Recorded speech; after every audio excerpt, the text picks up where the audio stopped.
Hello, I am Rehna Salim, PhD student from the Department of Earth Sciences, IISc Bangalore. I'm here to give you a brief idea about the XRF machine. What we have here is the ZSX Primus IV by Rigaku.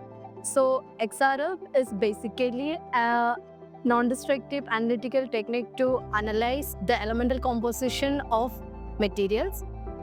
It's based on the principle that the primary X-ray beams will come and hit the sample, and the secondary X-rays are the fluorescent X-rays that we are going to analyze. Basically, with XRF, we can do two types of analysis: quantitative analysis and qualitative analysis.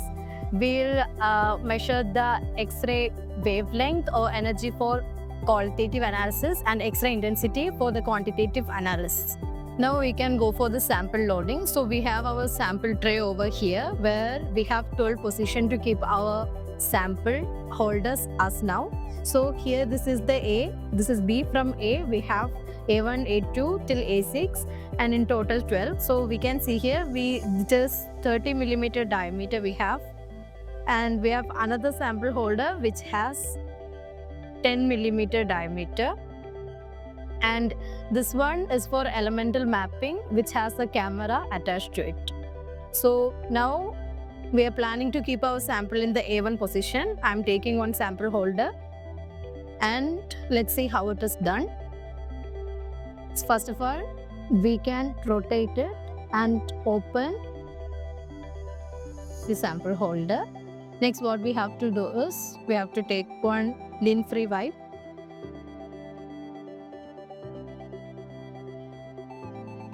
This is ethanol, and we are cleaning the top surface.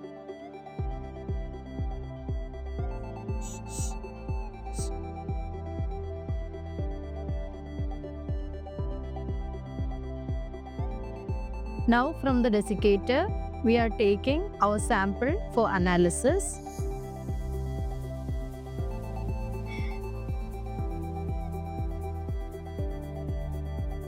We have to make sure that we are not touching the analyzing part, that is the top portion. Here we are keeping it over.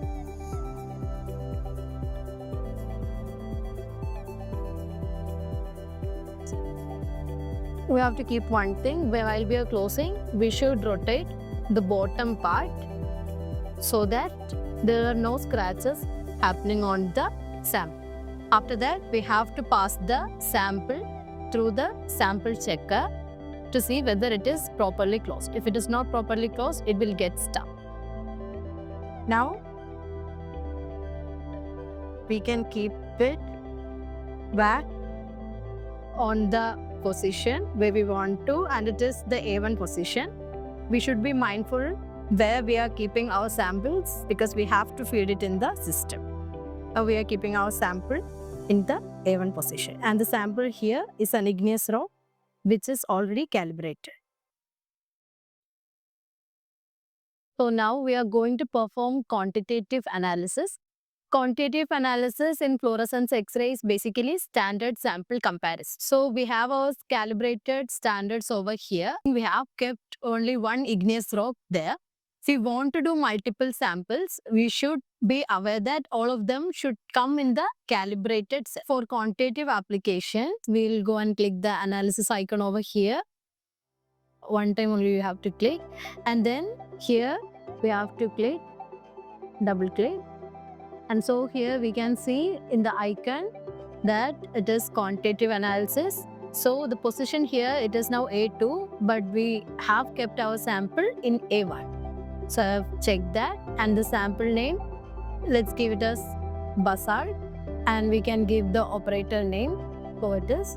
And see, here we have our calibrated data, igneous rock and sedimentary. So since we are doing an igneous rock, we'll click on that, and it is quantitative analysis over here. We have to do we have to click on the OK. So now in the A1 position, we are doing quantitative analysis. We have our calibrated data in the name of igneous rock. Our sample is basalt, and we are doing only one time. Analysis we are doing only one time. Now we can click on Analyze.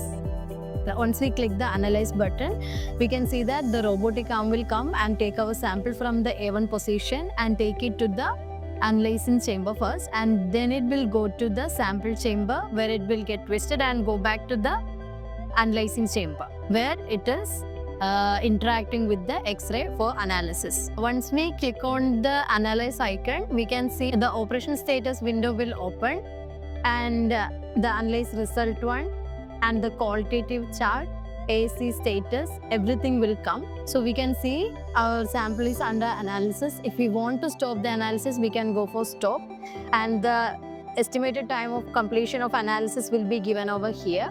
When the analysis is done, the red color over here will turn into something like pink, and we have already given the elements that we want to analyze in prior. So the progress is shown over here.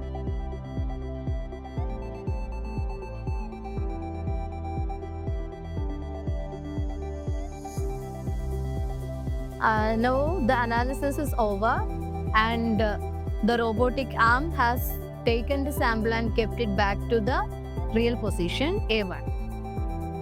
Analysis is over.